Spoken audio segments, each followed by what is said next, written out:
In a rare visit to Asia, Ukrainian President Volodymyr Zelensky met Philippines President Ferdinand Marcos Jr. in Manila to rally support for a global peace summit on the conflict in Ukraine. Zelensky, who had just spoken at the Shangri-La Defense Forum in Singapore, made an unexpected appearance in Manila under tight security. He was greeted with military honors and a red carpet reception at the presidential palace.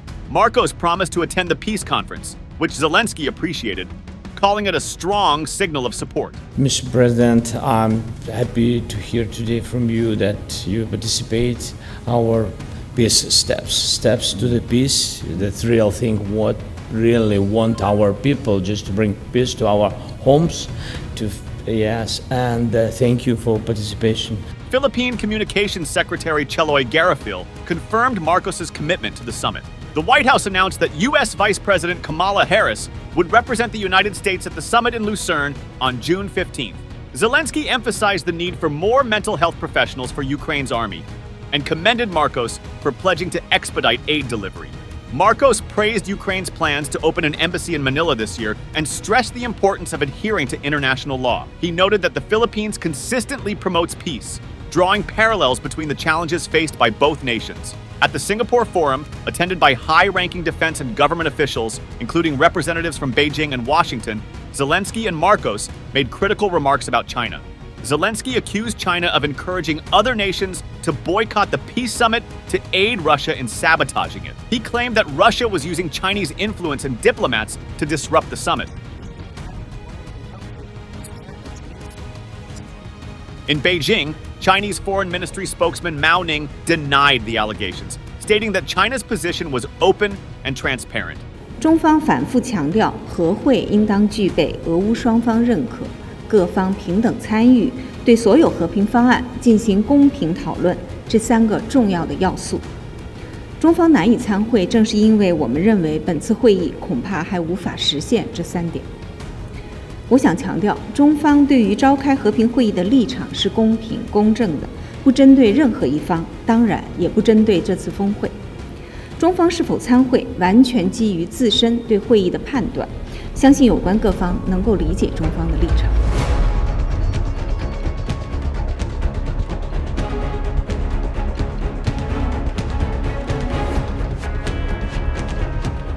China's stance on the Ukraine conflict has put it at odds with Ukraine, the United States, and much of Europe. Despite claiming neutrality, China's increased trade with Russia has mitigated the economic impact of Western sanctions. While China isn't directly arming Russia, intelligence reports suggest Chinese components are ending up in Russian weapons. Zelensky expressed disappointment over some countries' reluctance to commit to the summit and urged top defense officials to participate. He outlined that Ukraine would present proposals for peace, addressing food security, nuclear security, the release of prisoners of war, and the return of Ukrainian children kidnapped by Russia. He emphasized that Ukraine was open to different ideas leading to a sustainable and just peace.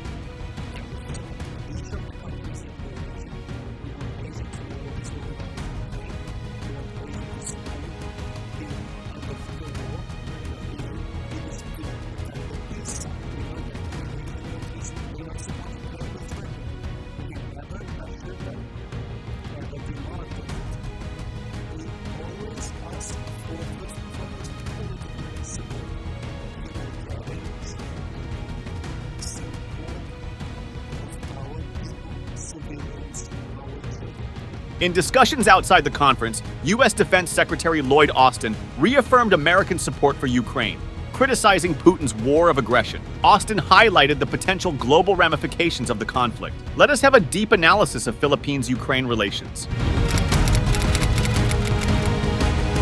In 1992, a formal agreement was established to initiate bilateral relations between the Philippines and Ukraine.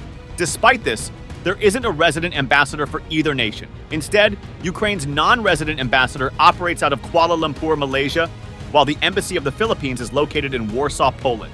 The Philippines acknowledged Ukraine's independence on January 22, 1992, and diplomatic connections were formally established on April 7, 1992. Initially, bilateral ties were managed through the Philippine Embassy in Poland until June 1993. During this period, Ukraine maintained diplomatic relations with the Philippines through its embassies in Indonesia and Vietnam until December 2004. From 1993, the Philippine embassy in Moscow handled bilateral relations with Ukraine, later shifting this responsibility to the Philippine embassy in Warsaw. Ukraine, on the other hand, managed its diplomatic ties with the Philippines through its Tokyo embassy until December 2004, after which they were transferred to its ambassador in Kuala Lumpur. Significant diplomatic activities included an interparliamentary cooperation agreement signed in Manila in April 1997 by a Ukrainian delegation and a meeting in July 2003 between Philippine Vice President Teofisto Guingona and Ukrainian Foreign Minister Anatoly Zlenko in Manila, where a protocol on political cooperation was signed.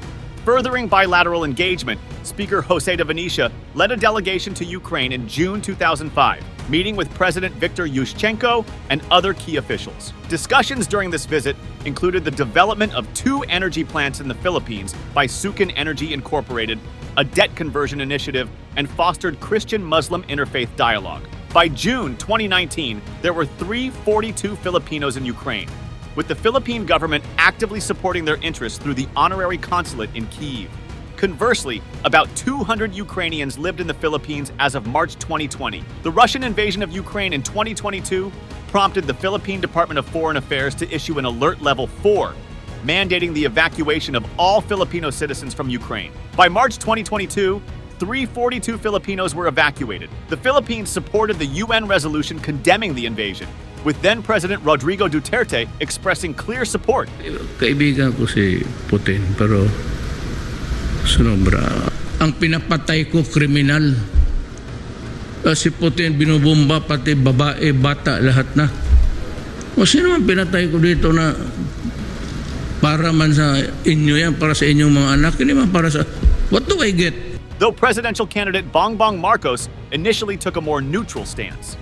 However, at the APEC meeting in Thailand in November 2022, President Marcos declared the war unacceptable and called for peace.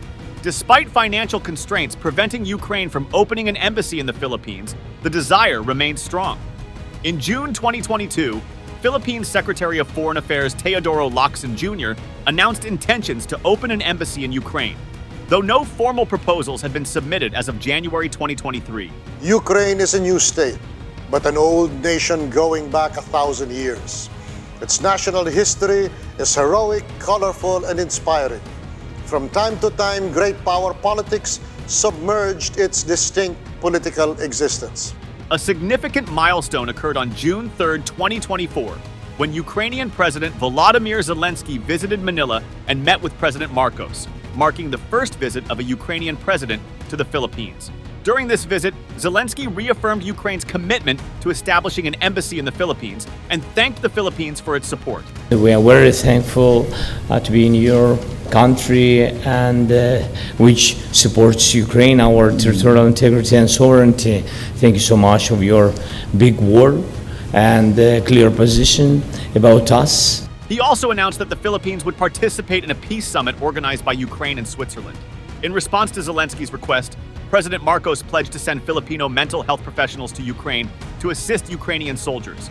The Philippines and Ukraine have signed several bilateral agreements over the years. These include a correspondence between their respective foreign affairs departments on April 7, 1992, a memorandum of understanding on collaboration between the Philippine House of Representatives and the Verkhovna Rada on April 14, 1997, a political consultation pact on July 14, 2003, and a financial information exchange agreement on money laundering signed on March 12, 2008. Additionally, an agreement on trade, economic, scientific, technical, and cultural cooperation was reached on November 26, 2010, between the Council of Ministers of Crimea and the government of Cebu Province, followed by a memorandum of understanding on collaboration between the Foreign Service Institute of the Philippines and the Diplomatic Academy of Ukraine on December 6, 2010.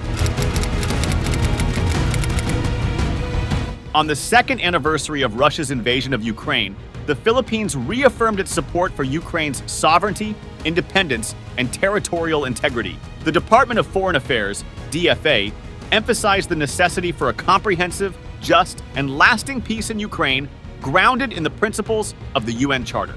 The Philippines has articulated its principled position on Ukraine and has consistently supported Ukraine's sovereignty, independence, unity, and territorial integrity, voting in favor of the 6 resolutions of the UN General Assembly Emergency Special Session on Ukraine, stated the DFA. Since the onset of the conflict, the Philippine government has managed to repatriate dozens of the nearly 400 Filipinos who lived in Ukraine. The Russian invasion, which began on February 24, 2022, drew widespread international condemnation, with countries led by the United States imposing threats and penalties on Moscow. U.S. President Joe Biden condemned the attack as unprovoked and unjustified. Ukraine has been invaded by a tyrant bent on domination. Ukrainians are fighting with extraordinary courage. They've inflicted on the Russian aggressor, they've suffered tremendous losses in Russia. The numbers are staggering.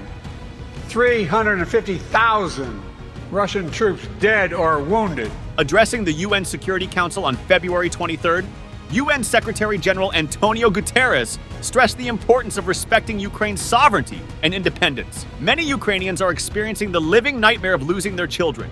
All children that have been deported must be reunited with their families, Guterres stated. He highlighted the toll on Russian citizens as well, noting that thousands of young Russians were dying on the front lines and civilians in Russian cities were suffering from strikes.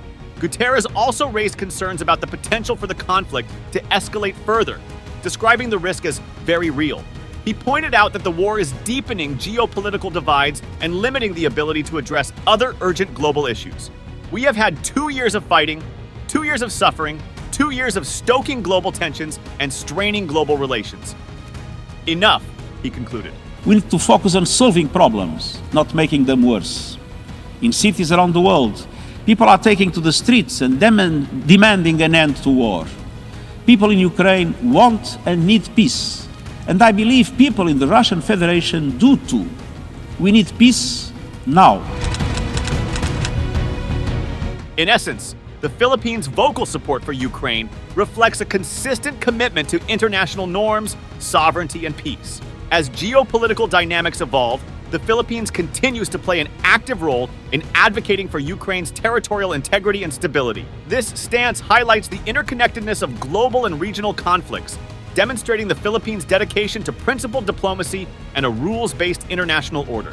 Through its support for Ukraine, the Philippines reinforces its alliances, promotes regional security, and pinpoints the importance of upholding international law in maintaining global peace and stability. Thank you for tuning into our channel. If you enjoyed the video, please remember to like, share it with your friends, and subscribe to our channel for more in-depth analysis of global issues.